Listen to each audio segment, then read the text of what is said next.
India का financial landscape पूरी तरह से बदलने वाला है और इसके पीछे है 16th फाइनेंस कमीशन। तो सबसे बड़ा सवाल, इंडिया का टैक्स मनी शेयर कैसे होता है? ये एक बहुत अहम सवाल है और इसका जवाब अब बदलने वाला है। 16th फाइनेंस कमीशन एक नया फॉर्मूला लाया है जो पूरा गेम चेंज कर सकता है। और इस पूरे फाइनेंशियल रेशफल के पीछे, इस फाइनेंशियल मैप के आर्किटेक्ट्स कौन है? वो है फाइनेंस कमीशन। देखिए, ये कोई आम कमेटी नहीं है, ये एक कॉन्स्टिट्यूशनल बॉडी है जिसका जिक्र आर्टिकल 280 में किया गया है। और इनका सबसे बड़ा काम है सेंट्रल टैक्स रेवेन्यूज को सेंटर और स्टेट्स के बीच ठीक से बांटना। सबसे पहले कमीशन क्या करता है?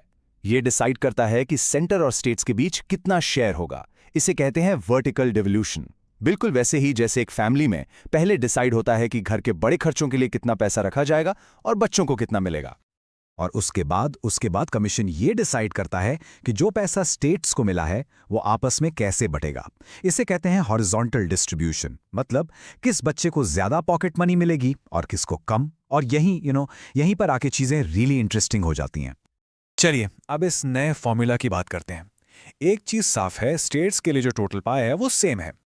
हाँ, द 15th फाइनेंस कमीशन ने 41% शेयर रिकमेंड किया था स्टेट्स के लिए और 16th कमीशन ने भी इसको मेंटेन किया है, तो इसमें कोई बदलाव नहीं है।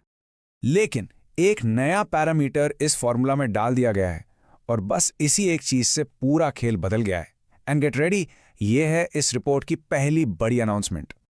तो ये गेम चेंजिंग नंबर क्या है? ये है 10%। लेकिन सवाल ये है, ये 10% आखिर है किस चीज का? ये 10% वेटेज दिया गया है एक स्टेट की ग्रॉस डोमेस्टिक प्रोडक्ट, यानी उसके इकोनॉमिक कंट्रीब्यूशन को। Now this is a huge shift. ये सीधे सीधे उन स्टेट्स को रिवॉर्ड करता है जो इंडस्ट्रियलाइज्ड हैं और जिनकी ग्रोथ हाई है। तो जाहिर है इस शिफ्ट की वजह से अब कुछ स्टेट्स क्लियर विनर्स हैं और कुछ लूजर्स। तो फायदा किसको हो रहा है? स्टेट्स जैसे कर्नाटका, केरला, गुजरात, हरियाणा और तेलंगाना, क्योंकि इन्होंने इकोनॉमिक ग्रोथ और एफिशिएंसी पर फोकस किया है, इसलिए इस नए फॉर्मूला से इन्हें आगे चलकर काफ़ी बेनिफिट होगा। और इन विनर्स में से एक स्टेट ऐसा है जिसको एक बहुत ही बड़ा ग्रांट मिला है, पूरे 39,49,200 करोड़ का। और ये स्टेट है महाराष्ट्र। इतना बड़ा डिजास्टर रिलीफ ग्रांट इन्हें इसलिए मिला है क्योंकि कमीशन ने अब डिजास्टर रिस्क इंडेक्स को एक्सपैंड कर दिया है। अब इसमें साइक्लोन्स, ड्रॉट्स और फ्लड्स जैसे फैक्टर्स भी शामिल हैं, जिससे महाराष्ट्र का रिस्क प्रोफाइल काफी बढ़ गया है। लेकिन जैसा कहते हैं, जहां विनर्स होते हैं वहां लूजर्स भी होते हैं। कुछ स्टेट्स, खासकर हाई पॉपुलेशन वाले, उनके टैक्स शेयर में एक रिलेटिव डिक्लाइन देखा गया है। फॉर एग्जाम्पल, उत्तर प्रदेश को ले लीजिए। उनका शेयर 17.94% से गिरकर 17.61% हो गया है। अब आप सोचेंगे ये तो बहुत छोटा ड्रॉप है, लेकिन यूपी जैसे बड़े स्टेट के लिए इसका मतलब है एक बहुत बड़ा फाइनेंशियल अमाउंट। बिल्कुल उसी तरह बिहार का शेयर भी 10.06% से कम होकर 9.95% हो गया है। तो ये साफ दिखाता है कि नए फॉर्मूला का असर हाई पॉपुलेशन स्टेट्स पर कैसा पड़ रहा है। तो आखिर इस फॉर्मूला में ऐसा क्या बदल गया? चलिए इसके की पैरामीटर्स को थोड़ा आराम से डिटेल में देखते हैं। पहला पैरामीटर है इनकम डिस्टेंस। ये एक स्टेट की इनकम और सबसे अमीर स्टेट की इनकम के बीच का गैप नापता है। 15th एफसी में इसका वेट था 45%, जिससे गरीब स्टेट्स को काफी फायदा होता था। अभी भी इसे रखा गया है, लेकिन थोड़ा सा रिकैलिब्रेट किया गया है। मतलब अब पुअरर स्टेट्स का जो रिलेटिव एडवांटेज था वो थोड़ा कम हो गया है। Next, demographic performance.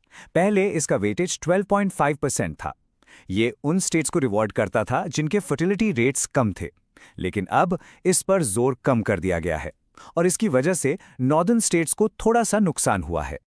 और अब आती है इस रिपोर्ट की दूसरी बड़ी अनाउंसमेंट, टैक्स एफर्ट पैरामीटर, जिसका वेट पहले 2.5% था, उसे पूरी तरह से हटा दिया गया है। अब इसका मतलब क्या है? इसका मतलब यह है कि जिन स्टेट्स ने अपनी टैक्स कलेक्शन एफिशिएंसी को इंप्रूव करने के लिए मेहनत की थी, उन्हें अब इस फॉर्मूला के तहत कोई रिवॉर्ड नहीं मिलेगा। ओके, चलिए आगे बढ़ते हैं। इस कमीशन से जुड़ी कुछ और इंपॉर्टेंट डिटेल्स भी जान लेते हैं। इस कमीशन के चेयरमैन हैं डॉक्टर अरविंद पनागरिया, जो पहले नीति आयोग के वाइस चेयरमैन थे। उनकी एक्सपर्टीज और उनका नाम इन रिकमेंडेशंस को काफी क्रेडिबिलिटी देता है। तो आखिर में सवाल ये उठता है, क्या हम इंडिया के फिस्कल फेडरलिज्म में एक बहुत बड़ा बदलाव देख रहे हैं? क्या हम एक ऐसे सिस्टम से दूर जा रहे हैं जो जरूरत यानी नीड को आगे रखता था और एक ऐसे सिस्टम की तरफ बढ़ रहे हैं जो अब एफिशिएंसी और ग्रोथ को रिवॉर्ड देगा? ये एक बहुत बड़ा सवाल है जिसका जवाब हमारे देश के आने वाले कल पर गहरा असर डालेगा।